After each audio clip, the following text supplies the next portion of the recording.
بھائیو تفصیل میں جانے سے پہلے میں تمہیداً کچھ باتیں عرض کر دوں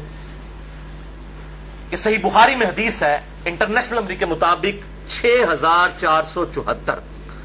اور مشکات میں بھی موجود ہے 4812. بخاری میں 6474, مشکات میں 4812. بڑی مشہور حدیث ہے کہ امام کائنات سید الاولین والآخرین شفیع المذنبین رحمت للعالمین سیدنا و مولانا امام اعظم محمد رسول اللہ صلی اللہ علیہ وآلہ وسلم نے ارشاد فرمایا، جو شخص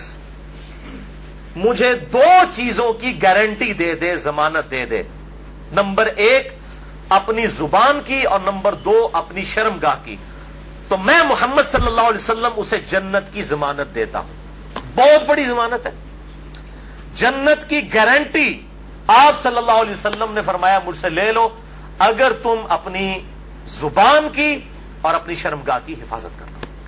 لہذا یہ شرمگاہ کی حفاظت کے پوائنٹ آف ویو سے آج میری باقی ساری ڈیٹیل گفتگو موجود اس حوالے سے انشاءاللہ ریکارڈ ہوگی. ادھر جتنے بھی بھائی موجود ہیں تقریباً 80 کے قریب لوگ اس حق بات کو لوگوں تک پہنچائیں، اور ویڈیو میں تو الحمدللہ ہزاروں لوگوں تک یہ چیزیں پہنچتی ہیں اور انشاءاللہ پہنچیں گی. تو میں ان سے بھی ریکویسٹ کروں گا کہ چونکہ اب یہ تھوڑی سینسٹیو گفتگو ہے، ظاہر ہے کہ سیکس کے اوپر جب بھی ڈسکشن ہوگی تو ایک سینسٹیو ایشو ہوتا ہے، اور میں نے وہ اس کے سینسٹیوٹی کو پریزنٹ کرنے کے لیے یہ ریڈ کلر کا پیچھے بیک گراؤنڈ لگایا تاکہ جب لیکچر سامنے آئے تو مجھے بھی یاد آ جائے کہ یہ وہ سینسٹیو لیکچر ہے. تو اب ظاہر ہے کہ یہ لیکچر ہر مسلمان مرد و عورت کی ضرورت ہے، تو میں اس کانٹیکسٹ میں ریکویسٹ کروں گا کہ اس لیکچر کو جو لوگ ویڈیو کے وساطت سے دیکھیں گے یا بعد میں ریکارڈنگ کے بعد کسی کو دکھانا چاہیں تو اس میں ایک ریکویسٹ یہ ہے کہ فیملی کے ساتھ بیٹھ کے اس ویڈیو کو نہ دیکھیں. لڑکے جو ہیں وہ لڑکوں میں بیٹھ کے دیکھیں، لڑکیاں لڑکیوں میں بیٹھ کے دیکھیں، تاکہ اس حوالے سے کوئی ایشو نہ ہو. بعض اوقات ایسے الفاظ ظاہر ہے وہ مطلب آئیں گے، وہ الفاظ میرے کوئی ذاتی تو نہیں ہے، وہ تو on the behalf of God and his prophet صلی اللہ علیہ وسلم ہم بیان کر رہے ہیں. وہ ساری چیزیں اللہ اور اس کے رسول صلی اللہ علیہ وسلم نے بیان کی ہیں، تو ان کو بیان کرنے میں کوئی حرج نہیں ہے. اور آج آپ کو احادیث کی سینسٹیوٹی سے اندازہ ہوگا کہ یہ کتنا اہم ترین مسئلہ ہے، اور خصوصاً آج کل جبکہ سوشل میڈیا کا فتنہ مسلمانوں کو اپنی لپیٹ میں لے چکا ہے، جو کہ اونلی پریکٹسنگ ریلیجن ہے آن دا فیس آف ارتھ اسلام، ان کو بھی اب اس اعتبار سے مسلمانوں کو بھی اس بے حیائی کے فتنے میں ڈالا جا رہا ہے. تو آج کل تو لوگوں کے پاس کتابیں پڑھنے کا ٹائم نہیں ہے، علماء کی تقریروں کا ٹائم نہیں ہے، ویسے بھی وہ اس قسم کی باتیں بےچارے پبلک کے ڈر سے کرتے بھی نہیں ہیں. تو بہرحال یہ چیزیں ریکارڈنگ میں آئیں گی تو انشاءاللہ ہزاروں لاکھوں لوگوں کے لیے ہدایت کا سبب انشاءاللہ بنے گی. ہم اللہ تعالیٰ سے دعا کرتے ہیں کہ اللہ تعالیٰ حق بات کہنے کی اور اس پہ عمل کرنے کی توفیق عطا فرمائے. بھائیو یہ جو سورۃ المومنون کی 11 آیات شروع کی آئیں، ان میں 3 آیات آیت نمبر 5، 6 اور 7 میں جو سیکس کا ڈسپلن ہے اسلام کا اس کے اوپر ایمفسائز کیا گیا. اعوذ باللہ من الشیطان الرجیم والذین هم لفروجہم حافظون. اہل ایمان کی نشانی یہ ہے کہ وہ اپنی شرمگاہوں کی حفاظت کرتے ہیں، اور پھر ساتھ ہی ارشاد فرمایا گیا 2 ایکسیپشنز ہیں، الا علی ازواجہم، سوائے اپنی بیویوں کے، او ما ملکت ایمانہم، یا پھر ان کے ہاتھ کا مال جو کنیزیں ہیں، لونڈیاں ہیں وہ، فَإِنَّهُمْ غَيْرُ مَلُومِينَ، تو پھر اس معاملے میں بے شک ان کے اوپر کوئی گرفت نہیں ہے. فَمَنِ ابْتَغَىٰ وَرَاءَ ذَلِكَ، اور جو کوئی ان 2 راستوں کے علاوہ کوئی بھی راستہ اختیار کرے گا، کوئی بھی تیسرا راستہ، فَأُولَٰئِكَ هُمُ الْعَادُونَ، تو ایسے لوگ اللہ کی حدوں سے پھلانگ جانے والے ہیں، اللہ کی حدوں کو توڑنے والے ہیں. وَلِعَوْذُ بِاللَّهِ تَعَالَىٰ. بھائیو ان آیات سے بالکل واضح ہو گیا کہ اہل ایمان کی شرمگاہوں کا جائز استعمال صرف اپنی بیویوں اور اپنے ہاتھ کا مال لونڈیوں اور کنیزوں کے ساتھ ہے، جو جنگی قیدی ہوتی ہیں، اور وہ بھی سب عورتیں نہیں، ایسی عورتیں کہ جو جنگ میں مسلمانوں کے ساتھ لڑنے کے لیے آئی ہوتی ہیں. اب یہ ایک ڈیٹیل سے الگ ٹاپک ہے، چونکہ یہ ابسلیٹ ہو چکا ہے اس وقت کافی حد تک یہ معاملہ، اس لیے لونڈیوں کے حوالے سے میں آج ڈسکشن نہیں کروں گا اس پہ، تو علیحدہ سے پھر 1.5-2 گھنٹے چاہیے. بہرحال کسی کو شوق ہو تو اس حوالے سے ایکسکلوسیو کام، امت لیول کا کام ایک شخص نے کیا ہے، اور وہ ہیں مولانا مودودی رحمہ اللہ، المتوفا 1979 عیسوی۔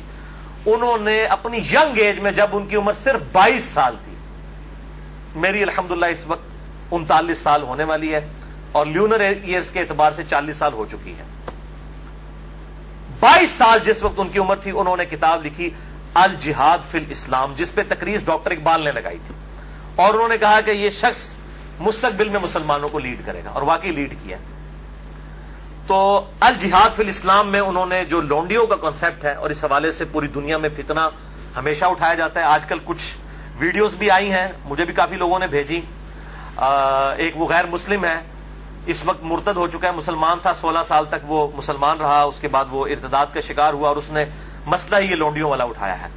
حالانکہ وہ بالکل آؤٹ آف کانٹیکسٹ، کچھ چیزیں کچھ اور ہیں، ان کو بگاڑ کے پیش کیا جاتا ہے۔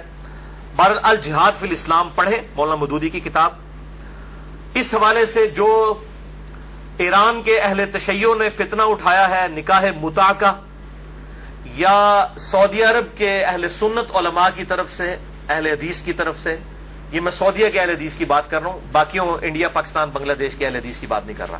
انہوں نے نکاح مسیار کے نام سے، آپ نام ہی دیکھیں، نکاح مسیار، آسانی والا نکاح، نکاح متع، متع کہتے ہیں نفع اٹھانے والا، تو بالکل انہوں نے بس نام چینج کیا، بلکہ اگر مجھ سے پوچھیں تو نکاح مسیار جو ہے وہ نکاح متع سے بھی بدتر ہے۔ نکاح متع کے اندر تو نکاح کرتے وقت طے کیا جاتا ہے کہ میں تم سے 3 دن کے لیے یا 3 مہینے کے لیے نکاح کر رہا ہوں۔ نکاح مسیار میں مفتی اعظم سعودی عرب جو 66 سال تک رہے، ابن باز رحمہ اللہ، اللہ تعالیٰ ان کی غلطیاں معاف کرے کہ جو اتنا بڑا بلنڈر وہ کر کے گئے، انہوں نے یہ فتویٰ دیا کہ جو سعودیہ کے بچے پڑھنے کے لیے فارن ملکوں میں گئے ہیں تو وہاں جا کے عورتوں کے ساتھ شادیاں کر لیں، لیکن ان کو بتائیں نا کہ کتنے عرصے کے لیے رکھنا ہے، بس یہ کریں کہ جتنے عرصے کے لیے تعلیم ہے اپنے ذہن میں سوچ لیں کہ ان کے بعد طلاق دے دیں گے، حالانکہ نکاح کا مقصد تو خاندانی ایک نظام کو وجود بخشنا ہے، نہ کہ شہوت کی تسکین ہے۔ اس کو تو بڑا کنڈیم کیا گیا اسلام کے اندر۔ تو بہرحال انہوں نے کہا کہ جی وہ نکاح متع میں تو طے کیا جاتا ہے، نکاح مسیار میں جو ہے وہ ذہن میں سوچا جاتا ہے، غرر اور دھوکے والا معاملہ کیا جاتا ہے، یہ دونوں قطعاً حرام ہے۔ نکاح متع کسی حد تک موجود تھا، بخاری اور مسلم میں احادیث موجود ہیں، اور بخاری اور مسلم میں ہی مولا علی علیہ السلام سے احادیث موجود ہے کہ قیامت تک کے لیے یہ نبی صلی اللہ علیہ وسلم نے منع فرما دیا۔ تو یہ علماء یہود کا کردار ایسے علماء ادا کرتے ہیں، خواہ اہل سنت میں ہو خواہ اہل تشیع میں، جو اصحاب سبت والا معاملہ ہوا، مچھلیوں کے شکار والا، اس طریقے سے انہوں نے یہ جو ہے نکاح انٹروڈیوس کروائے ہیں۔ اس حوالے سے میرا ایک ایکسکلوسیو کلپ بھی ہے تقریباً 8 منٹ کا، وہ 50,000 سے زیادہ لوگ یوٹیوب پہ دیکھ چکے ہیں۔ اس کے علاوہ بھی بڑا عام ہوا میرا جو قرآنک لیکچر نمبر 52 تھا، 2011 میں ریکارڈ ہوا تھا، آج سے 5 سال پہلے، اس میں ایک کلپ کاٹ کے چڑھا ہوا ہے۔ آپ اگر لکھیں یوٹیوب پہ جا کر شیعہ کا نکاح متع اور سنی کے نکاح مسیار کی حقیقت، آپ یہ رومن میں لکھیں، بلکہ آپ شیعہ کا نکاح متع یہ لکھ دینا تو میرے ہی کلپ ٹاپ پہ کھلے گا، کیونکہ سب سے زیادہ کلپ وہی دیکھا گیا، تو میں نے اس کے اندر جو ہے وہ اس پوائنٹ آف ویو سے گفتگو کی ہے، آج میں اس کی ڈیٹیل میں نہیں جاؤں گا۔ بھائیو، ان 3 آیات کی روشنی میں سورۃ المومنون آیت نمبر 5 سے لے کر 7 تک بالکل اللہ تعالیٰ نے واضح طور پر فرما دیا کہ شرمگاہ کا استعمال ایک مسلمان مرد اور عورت میاں بیوی کے ریلیشن شپ میں یا لونڈیوں والے معاملے میں ہو سکتا ہے، اس کے علاوہ اس کی قطعاً اجازت نہیں، خواہ نکاح متع ہو خواہ نکاح مسیار ہو۔ تو بھائیو، جو شرمگاہ کا استعمال ہے صرف 2 صورتوں میں جائز ہے، اس میں سے بھی اب ایک صورت ہی پریکٹیکلی باقی رہ گئی ہے، وہ بیویوں کے ساتھ اور دوسرا لونڈیوں کے ساتھ۔ تو اس سے یہ چیز بھی اس کے اندر امپلائڈ ہے کہ اس کے علاوہ جتنی بھی چیزیں ہوں گی شرمگاہ کے استعمال کے پوائنٹ آف ویو سے وہ جائز نہیں ہوں گی، اور اس میں ٹاپ آف دا لسٹ چیز جو ہے وہ یہ مشت زنی والا ایشو ہے، جو نوجوان مردوں کے اندر ایک فتنہ پایا جاتا ہے ہینڈ پریکٹس کا، اس کی بھی حرمت اسی کے اندر امپلائڈ ہے، یعنی کوئی مرد جو ہے وہ اپنے ہاتھ سے منی نکالے اور اپنی شہوت کی تسکین کرے، وَلِعَوْذُ بِاللَّهِ تَعَالَى۔ اور اسی قسم کے ایشوز فیمیلز کے اندر بھی پائے جاتے ہیں، اس کی ڈیٹیل میں جانے کی ضرورت نہیں ہے، اشارتاً بات ہی کافی ہے۔ تو اسی کانٹیکسٹ میں بعض علماء کی طرف سے، آج کل کے کچھ جدید علماء ہیں، ان کی طرف سے فتاوی اور کچھ بزرگوں کے فتاوی پیش کیے جاتے ہیں، وہ سب کے سب بے سند اور فضول قسم کے فتاوی ہیں۔ کوئی بھی فتویٰ جو کتاب و سنت کے واضح دلائل کے اگینسٹ ہوگا وہ قطعاً ایکسیپٹیبل نہیں ہوگا، خواہ وہ کسی بڑے سے بڑے امام کا ہو، بڑے سے بڑے فلاسفر کا ہو، بڑے سے بڑے عالم دین کا ہو۔ اور اسلام کا ایک مزاج ہے حیا کے پوائنٹ آف ویو سے، وہ ہر مسلمان کو پتا ہے، اس میں قطعاً کوئی گنجائش نہیں بنتی اس قسم کے کوئی برے فعل کی کہ کوئی شرمگاہ کے ساتھ اس طریقے سے کھیلے۔ تو یہ جو شرمگاہ والا معاملہ ہے اور مشت زنی والا جو ایشو ہے، میرے بھائیوں، یہ نہ صرف حرام ہے، یا چلے کوئی احتیاط کے اندر الفاظ استعمال کریں تو مکروہ تحریمی، بلکہ یہ گناہ بھی ہے، اور گناہ کبیرہ زنا کی طرف لے جانے والا ہے۔ اس سے روزہ بھی ٹوٹ جائے گا، اور روزے کا کفارہ بھی وہ سخت والا 60 روزوں والا ادا کرنا پڑے گا، اور ظاہر ہے کہ غسل بھی فرض ہوگا، اور کسی نہ کسی درجے میں یہ ہاتھوں اور دل کا زنا بھی ہے، وَلِعَوْذُ بِاللَّهِ تعالی۔ چنانچہ اسی کانٹیکسٹ میں ایک بڑی کریٹیکل حدیث ہے، صحیح بخاری اور صحیح مسلم کی متفقن علیہ حدیث ہے۔ صحیح بخاری میں 6612، صحیح مسلم میں 6754، اور مشکات میں بھی 86 نمبر پہ یہ حدیث موجود ہے کہ آپ صلی اللہ علیہ وسلم نے فرمایا کہ آنکھ کا زنا دیکھنا ہے، کانوں کا زنا سننا ہے، بے حیائی کی باتیں سننا، زبان کا زنا بولنا ہے، فحش گفتگو کرنا، ہاتھوں کا زنا پکڑنا ہے، ٹانگوں کا زنا چل کر جانا ہے،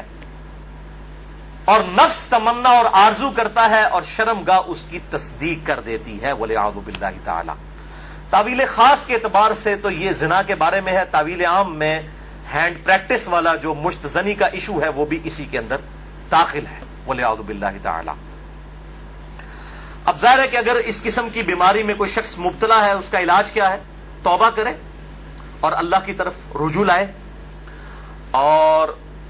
اللہ تعالیٰ نے اس حوالے سے ایک نیچرل پروسیس بھی رکھا ہوا ہے، یعنی مردوں کے لیے خصوصاً احتلام کا، نائٹ فال کا ایشو ہے کہ جو ایکسیسو اس طرح کی جو انسان کے جسم کے اندر مادے بنتے ہیں وہ آٹومیٹکلی ایک فزیکل فینومینا آف نیچر کے تحت نکل جاتے ہیں۔ بہرحال اپنی شہوت کو کنٹرول کرنے کے لیے آپ صلی اللہ علیہ وسلم نے علاج تجویز فرمایا، سب سے بڑا علاج، اور وہ ہے نکاح۔ اور اگر نکاح نہ ہو تو پھر کیا علاج؟ اگر آج کل کے فلاسفرز اور ان جو سو کالڈ بزرگوں کے فتوے مانے جائیں تو وہ تو کہتے ہیں کہ جی آپ نعوذ باللہ جو ہے وہ مستزنی کر لیں، یہ علاج ہے۔ نبی صلی اللہ علیہ وسلم نے یہ علاج تجویز نہیں فرمایا۔ صحیح بخاری اور صحیح مسلم کی متفقن علیہ حدیث ہے، بخاری میں 5066 اور مسلم میں 3398، اور مشکات میں بھی موجود ہے 3080 نمبر۔ آپ صلی اللہ علیہ وسلم نے فرمایا، اے نوجوانوں کے گروہ، تم میں سے جس کے پاس استطاعت ہے وہ نکاح کرے، یعنی جو فائنینشلی سپورٹ کر سکتا ہے، جس کے پاس اتنا خرچہ ہے کہ معاملات کو لے کر چل سکتا ہے۔ یہ فائنینشلی میں کیوں کر رہا ہوں؟ وہ حدیث کے الفاظ اس کی حفاظت کر رہے ہیں۔ اگر کوئی شخص استطاعت نہ رکھتا ہو، اسی حدیث میں آتا ہے آپ صلی اللہ علیہ وسلم نے فرمایا، تو اس شخص کو چاہیے کہ وہ روزے رکھے، یہ روزے رکھنا اس کی شہوت کو ٹھنڈا کر دیں گے۔ اور اسی حدیث میں الفاظ ہیں کہ آپ صلی اللہ علیہ وسلم نے فرمایا، اگر تمہیں استطاعت ہو تو شادی کرو، نکاح کر لو۔ شادی کرنا نگاہوں کو نیچا کرتا ہے اور شرمگاہوں کی حفاظت کا ذریعہ ہے۔ اور جو شادی کی استطاعت نہ رکھے، یعنی فائنینشلی، یہ تو نہیں ہے کہ وہ نہ مرد ہے، نہ مرد ہوتا تو آپ صلی اللہ علیہ وسلم نکاح کا تو نہ کہہ رہے ہوتے، جو شادی کی استطاعت نہ رکھے وہ روزے رکھ لے۔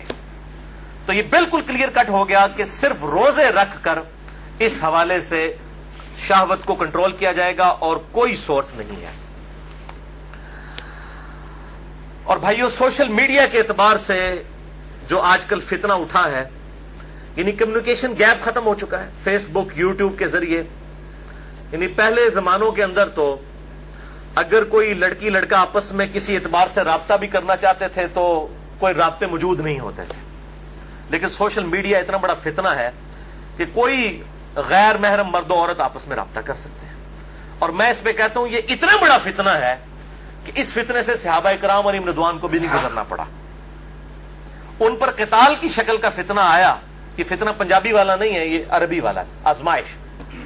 لیکن بے حیائی کا جو طوفان بدتمیزی ہے, بلکہ صحیح سونامی جو ہے, اس کا عشر عشیر بھی صحابہ کے دور میں نہیں تھا. کیا اس دور کے اندر صحابہ باہر نکلتے ہوں گے تو 20 فٹ بائی 50 فٹ کی موبائل کمپنیوں کے اشتہارات لگے ہوتے تھے بے پردہ عورتوں کے؟ اور یہ سوشل میڈیا اور ٹی وی, اس کے جہاں پہ پازیٹیو یوز ہے, یہ نیگیٹو یوز والا جو معاملہ اس زمانے میں تو نہیں تھا. تو اس اعتبار سے غض بصر بہت ضروری ہے نگاہوں کی حفاظت کرنا. تو آپ صلی اللہ علیہ وسلم نے غض بصر کے لیے, نگاہوں کی حفاظت کے لیے, شہوت کو کنٹرول کرنے کے لیے نکاح تجویز فرمایا یا پھر روزے. اور میں ایک اور علاج تجویز کر دیتا ہوں اس حوالے سے, پھکی والا علاج اجتہادن. کیونکہ مجھے اکثر لوگ پوچھتے ہیں, کہتے ہیں جی روزے تو رکھے نہیں جاتے جی, مشکل ہے, گرمی اتنی ہے, وہ اسی لیے تو بتائے گئے ہیں. تو میں ان کو پھر ایک علاج تجویز کرتا ہوں, اینٹی وینم. کوبرا سانپ کاٹ دے تو اس کے وینم کا علاج اینٹی وینم سے ہوتا ہے, جو کوبرے کے زہر سے تیار ہوتا ہے. پھکی والا الزامی فلسفیکل آنسر. میں کہتا ہوں میرے بھائی مجھے کئی بار فون کرتے ہیں تو پھر میں ان کے ساتھ سیدھا ہو جاتا ہوں. پہلے تو ایک دم ان کے ہوش اڑ جاتے ہیں کہ یہ کیا کہہ رہا ہے, کہ جی بڑی کوشش کی ہے لیکن یہ بری عادت چھوٹتی نہیں ہے. میں کہتا ہوں جی بہت آسان طریقہ ہے میرے بھائی, روزانہ آپ نے 1 منٹ کے لیے صرف موم بتی کے اوپر نا, اس کے شعلے کے اوپر آپ نے ہاتھ ایسے رکھنا ہے 1 منٹ کے لیے. تو میں نے کہا انشاءاللہ آپ کی عادت چھوٹ جائے گی. کہتے ہیں جی 1 منٹ کون رکھ سکتا ہے؟ تو میں نے کہا میرے بھائی 1 منٹ آپ اس کی پریکٹس نہیں کر رہے تو آپ نے تو انشاءاللہ تعالیٰ اس گناہ کی وجہ سے جلنا ہے جا کے دوزخ میں. تو آج سے پریکٹس شروع کریں. اور بخاری و مسلم کی حدیث ہے کہ جو آخرت کی آگ ہے وہ دنیا کی آگ سے 70 گنا زیادہ تیز ہے, اس میں تو تلا جائے گا. یہاں تو ہم صرف آپ کو مشورہ دے رہے ہیں کہ آپ موم بتی کے فلیم کے اوپر صرف ہاتھ رکھ کے 1 منٹ کی پریکٹس تو شروع کریں نا. وہ کہتے ہیں نا جناب آگے دیکھی جائے گی جا کے, تو اللہم اجرنا من النار. تو یہ پریکٹس کرنی شروع کریں تو انشاءاللہ تعالیٰ خود بخود صبر نصیب ہو جائے گا. اسی حوالے سے غض بصر جو ہے, نگاہوں کو نیچا کرنا, اور پردے کے حوالے سے میری ایکسکلوسیو گفتگو ہے. یہ جو ویلنٹائن ڈے کا بھی فتنہ اٹھا ہوا ہے, اس پوائنٹ آف ویو سے مسئلہ نمبر ہے 106. کالج اور یونیورسٹیز کے لڑکوں اور لڑکیوں کی ڈیٹس پہ ملاقاتیں اور پردہ اور بے حیائی سے متعلق صحیح احکام و مسائل اہل سنت پاک .com پہ, جسے شوق ہو تو وہ دیکھ سکتا ہے.